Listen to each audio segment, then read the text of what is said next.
How's it going, everyone? As always, my name is Jimmy Champagne. This is PSReady, my channel all about PlayStation. I'm coming in very hot today because I've been trying to make doctor's appointments and it is literally hell right now. I just don't know what's going on. But the PlayStation news never stops and we got some really interesting stories to talk about today. The first one is that PlayStation Stars is back, but because it's Sony, there are a lot of problems. Second, game prices are rising and I'm curious if it's going to happen here as well. And third, I'll give you my thoughts on the Concord beta. Is it Concord? Is it Concord? I don't know. Is it like the town or is it like the word Concord, like the grape juice? I don't know. Anyway, let's get into this first news story here, which is that PS Stars is finally back. I was playing Gran Turismo on Friday. I was like so stressed because I had to go meet a floor guy at my wife's cousin's house who's moving to our town and they were late and blah, blah, blah. So I was like, I'm gonna get on Gran Turismo. And I got like 50 messages from you guys, all caps, saying PlayStation Stars is back. I went and I checked it on my phone. Lo and behold, it is back. I figured everything would be fine. We could continue on earning points, getting free games, getting PlayStation Store credit to spend on microtransactions, which is what I do, and everything would be great in the world. But again, because it's an online feature with the PlayStation 5, it can never be that simple. So these problems that it's currently having are going to go in like ascending order from like trivial to actually irritating. So the first one is that people are losing their little reward trophy things. You know how like when you complete campaigns, you get little actual digital trophies, not like the PlayStation trophies that are achievements. Like if you complete the Spider-Man 2 campaign, you would get a Venom statue that you could like flip around. Or like, I think there was one of Jim Ryan when he was retiring, you know, like those. A lot of people are losing the ones from their trophy shelf and they're just gone from the app. Now, that's not the biggest deal in the world. I'm like happy to admit that because at the end of the day, it's like a worthless little digital trophy. It's no currency related to it or anything. But like, I just feel like if you put a service down for around a month, when you bring it back, it should at the very least retain all the information that you had beforehand. Like I still genuinely want to know what went wrong with PlayStation Stars, where not only did it go down for a month, but when it comes back, the most like useless and technically worthless feature that it provides doesn't work correctly. Like that is honestly a little bit impressive. And then the next thing that it wasn't doing right is actually a problem. And a lot of people are reporting that while yes, they did get a lot of the points that they earned in the month back. So like if you bought a digital game like MLB The Show or something like that, people were reporting that they were getting points for some of their purchases, but not all of their purchases. Like it's just doing a generalized set of math and saying, okay, it looks like you earned about this many points while this service was down, so we've added those to your account. That's unforgivable. Not only do they need to recover each and every point that people earn through purchasing things or completing campaigns throughout this entire outage, they also need to give us more points. There needs to be some make good, some acknowledgement, some like word from Sony that says, hey guys, we're sorry that this feature we created to give you rewards points back for purchasing games or actually playing games was down. Here's like 10,000 points, or preferably the amount of points that it would take to get the current game that's available. I'm pretty sure it was Stellar Blade for like 17,500 points. Like all they really have to do is just deposit that many points into people's accounts, let them get Stellar Blade for free, then all of these problems go away. I'm sure they don't want to do that because of course that would eat into the sales of the game. Like maybe some people were on the fence, but I would say that it's been long enough since Stellar Blade came out where like the people who are gonna buy it for full price and not wait for it to be $20 or $30, they've already bought it. So giving it away through the point system or adding in a different game to the point system to make it purchasable and then giving people that account, that would be a good wash, right? Like Sony takes a little hit on the chin, they just move on with their lives, we get a free game, everyone's happy. Just to make sure, because when I did the news story where I was talking about how Sony said it was coming back and it would be up by the end of the day for all regions and then it took an entire another week, I'm gonna make sure that's not happening. I'm gonna verify that it's still there, and holy shit, it might be gone again. All right, I'm just checking. It's all there. I'm still level 2. I'm about to be level 3. I currently have 2,200 points and my Jim Ryan statue, my Buster Sword, and I'm pretty sure that's a PS4 Pro are still safely sitting there in my shelf. So it looks like everything is back to normal. I'm going to activate the one to get 50 points for PlayStation Plus games downloaded or whatever. But yeah, it's good. It's back, I guess. I just wish for how long it was was gone, that they put in some effort to make sure that everything would be working, right? Like, you already had it gone for a month. What's another couple days if it's going to make sure that everything is exactly how it was before? And I really think they need to give us some sort of make good. Maybe not, I guess, the amount of points to get a free game, but like, get me close. Give me 10,000 points. Like, give me something, Sony. Come on. I know you got the points sitting around. You got infinite points. It's like inflation. You can inflate the currency of PlayStation stars by printing more PlayStation stars coins and then giving them to me. It's like that trade offer meme. It's like, you get nothing because I'm not buying anything, but I get 10,000 PlayStation coins. I think that'd be pretty cool. Anyway, that brings us to the second news story here, which is once again about Sony raising prices. So if you remember back, like I think 2 years into the PS5 life cycle, if you weren't in America, chances are you ended up having to pay more for a PlayStation 5 because they raised the price on both the digital model and the disc drive edition model by around $50 to $60, depending on where you are. Like, if you converted that currency over to American dollars, it was like a $50 to $60 increase. So America didn't get that price increase, but then we technically did when they released the PS5 Slim, because when they introduced the digital model and new disc model where the drive is already attached, they raised the price of the digital model by $50, which is kind of shitty, but like, I'm not going to complain about it because,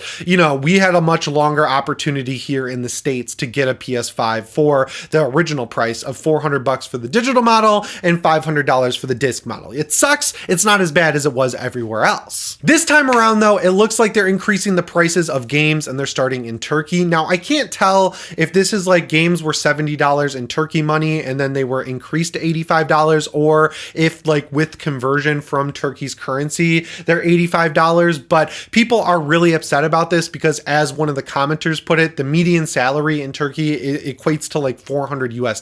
So that's crazy to have to spend 1/4 of the median salary on video games. Like, that's pricing people out of the market. And I'd love to know what games cost before, because I feel like at that point you're still pricing people out of the market. Now, the only reason I'm bringing this up, because I don't want to be like harsh or critical or whatever, it's not really relevant to me because my prices are staying the same here in America, is that Sony has had a history of doing this in one small country first and then expanding out the price increases everywhere else. Like, when they increased the price of the PlayStation 5, it wasn't like this whole blanket thing, right? Like, they started in a few countries and then did a rolling price increase throughout other countries. So if it's happening in Turkey, that stands to reason that prices could increase for PlayStation 5 games here in the United States, over in Europe, and Benelux, which is like Belgium, Netherlands, and Luxembourg, the UK. All those other markets could soon see game price increases, and that's insane. Like, I think $70 is okay. Like, I don't like it, honestly, but like, we haven't had a price increase on games since the shift happened between the PS2 generation and PS3. I remember when I was at Target and I saw the kiosk with PS2 games for $49.99 and then PS3 games were $59.99, and I was like, whoa, is there going to be a $10 price increase going forward forever? Between the PS3 and PS4 generation though, games stayed at $60, and then inflation happened, which is why everything is so expensive now. So like $70, that $10 increase they did from the PS4 generation to the PS5 generation, apparently that made no difference. I mean, it stopped them from losing more money on game sales from printing discs and things like that, but it wasn't enough to make up for the insane amount of budget that games have these days. So it makes sense why Sony is kind of targeting higher prices for games in other countries, because we've been all predicting this for months now, right? Like, there's been so many news stories that Grand Theft Auto 6 might be the first $100 or $120 game, because the CEO of Take-Two basically came out and said, yeah, I think we're going to work on flexible pricing in the future. Like, with a big game like Grand Theft Auto, that's one where I feel like the price is justified because you're not just buying the game, you're getting a forever product with Grand Theft Auto Online. I don't agree with that. I think the game should be $70 and it'll sell just fine because it's Grand Theft Auto, and GTA 5 is like one of the best selling games of all time and is still in the top 20 pretty much every month. But it's like, I understand, I guess, on the surface where they're coming from there. I just personally disagree with it. And then you got Ubisoft, who's the creepiest about it. The creepiest is like kind of mean, I guess, but like, I don't know. They're like the worst about it because they say, oh, this game's $70 at launch, but man, don't you want that that digital deluxe for 80 bucks that comes with the season pass? Or do you want the one that comes with 2 years of content and the Jabba the Hutt missions for Star Wars Outlaws? Well, if you want everything, you don't want to experience that FOMO, you got to buy the gold edition at launch, because we're never going to offer that as DLC down the line, and you'll miss out on these exclusive skins that people who paid that money at launch get, you know? So like, it kind of creates this mind game where it convinces people that like the de facto price of these games is $120. And that's insane, especially at the current quality level of Ubisoft's cut and paste open world content, where they basically just make every game Far Cry now and say that it's a new thing, right? Like, that sucks. I don't like that. So yeah, in summation, I feel bad for these people who are having to pay so much money for games to begin with in Turkey, but now they have to pay $15 more if they were at $70 before. That really freaking sucks, and I just hope it doesn't make its way around the world. But like, based on past precedent, I could see a little bit of a price increase coming, maybe with the release of the PS5 Pro, right? Like, they could say, hey, we're putting more features into these games so they'll run better on the PS5 Pro, so maybe you'll have to pay a PS5 Pro tax or something. I don't know. These companies are crazy. You can never discount anything until they actually do or don't do it. You know what I'm saying? But anyway, that brings us to the third news story of today's video, which is my thoughts on Concord. Look, I've been coming out since this game was announced saying that it's not really my thing. I don't really like Overwatch. I'm kind of tuned out on Destiny at this point. I put like over 1,000 hours into it. I tried to go back for Final Shape and it just didn't really hook me anymore. I'd rather play games like Elden Ring or Gran Turismo at this point. So I'm not the target audience for Concord, but I do like a competitive online shooter from time to time. And I was excited to see that when I booted the game up, the main mode that it puts you in is basically like a 5v5 mode where you just run around these Destiny style maps. Like, this game feels a lot like Destiny, and I only really played with a couple of characters, but they did feel markedly different.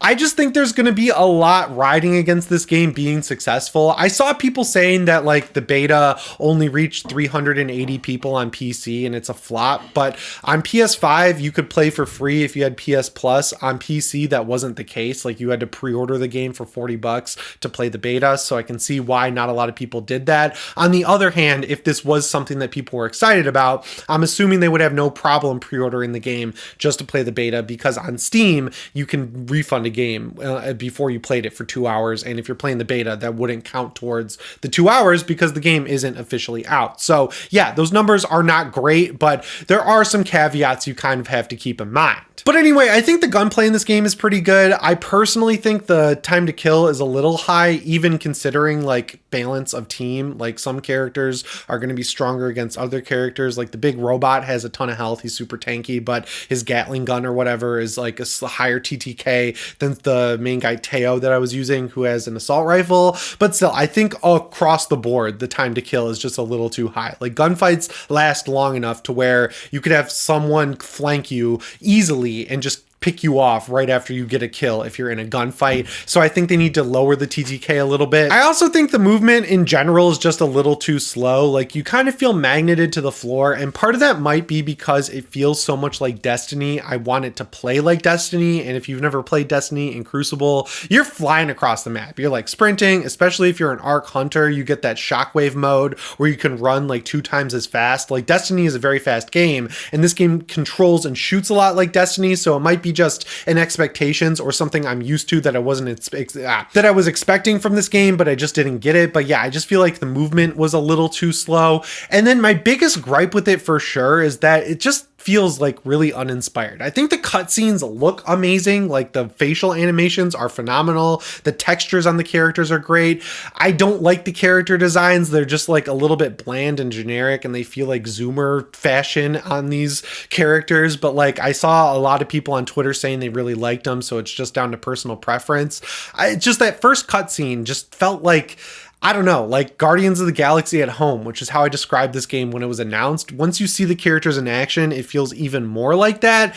And when you have a 5v5 hero shooter, I think what's really ultimately going to hurt this is putting it behind a $40 price tag. Like, honestly, I feel like the model for these games, as much as I hate free to play, is free to play and then charge for season passes, charge for cosmetics and everything like that. I feel like that $40 price tag might even be an admission that they don't think the characters character designs or skins are strong enough in this game to really get people to spend money on them. So they're like, hey, pay $40, you can unlock stuff by leveling up in the game. And then there's also season passes and everything like that, which are all going to be free. I like that model from a morality and like consumer friendly standpoint, but like for these types of games to really take off, which is what Sony obviously wants, the tried and true model is definitely free to play. So it feels like kind of an unforced error to not make it free to play. Other than the gunplay, the biggest standout positive I have is the music. The music is phenomenal and I love the logo. And I like the premise. Even though I just called it Guardians of the Galaxy at home, the idea of this game being like you're entering the free gunners and you're fighting with other free gunners. They're all hanging out on this North Star ship. The ship has an AI that's really smart. I think all that is cool and it is like almost there. It just needs more of an identity. And then finally, it was running really well on PS5 where I played it, but I saw it was running rough on some people's PCs. I'm not going to write anything off there until it's out. And honestly, like I feel like the prime audience for this is PS5 anyway. Like if you want to play a competitive shooter on PC that's a hero-based shooter, like you're going to probably play Overwatch 2 or something like that. So it's not really that big of a deal if it's not going to take off there. I mean, just, I don't know. Something about it, it just doesn't feel like graphics wise and presentation wise, it feels like a first party Sony game, which it is. But like when you get dig deeper into the systems and everything, it's missing something. I'm curious though, if I'm the outlier. Again, this is not my kind of game. I think my opinion on it is pretty inconsequential because I'm not like a competitive multiplayer shooter player. But yeah, if you are, let me know if you felt any similar feelings that I did, or if you feel differently down in the comments below. Anyway, guys, that's all I've got for you today. As always, my name is Jimmy Champagne. I'll see you in the next one. Thanks for watching and shape on.